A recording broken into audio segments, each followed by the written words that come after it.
been 9 months plus under a period of chronic stress. That chronic stress, though, has been layered. We've had plagues, so to speak. It's like, what's the next plague? And mix that with, I'm going to call it confinement. People have been confined. And over time, that confinement has resulted in increase in addiction. Alcohol sells up 500, 600%, depending on where you live.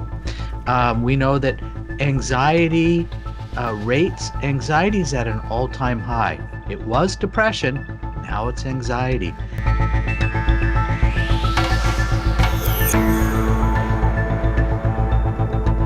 How do we cope with this amount of chronic stress? How do we cope with this amount of uncertainty? Well, one of the things that we know is the basic self-care, like good nutrition, drinking their water. Those things tend to go out the window. People stop doing the basic good things. We're in the middle of a sleep epidemic. We got a pandemic, we got an epidemic of anxiety, we got an epidemic of depression. Now the third epidemic is that of sleep disorders. So when you think, okay, what do I do about this? I've got to find a way to re-engage in healthy sleep. So the basics, I got to go back to, okay, I got to be moving, exercise. I got to keep moving.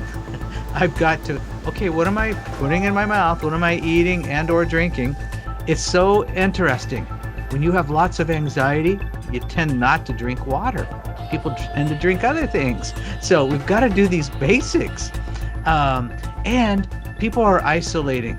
Loneliness, very high. People are isolating and engaging in self-destructive behavior. The big question you have to ask, what self-destructive behaviors am I potentially engaging in?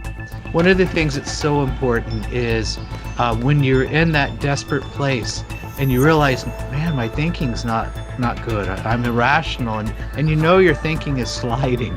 And that's a warning sign because this is a time where people begin to feel despair, suicidal. And I just want to encourage today, again, this is the time, maybe you don't know who or what, but this is the time to make an active decision. I'm going to reach out. Do not stay in despair.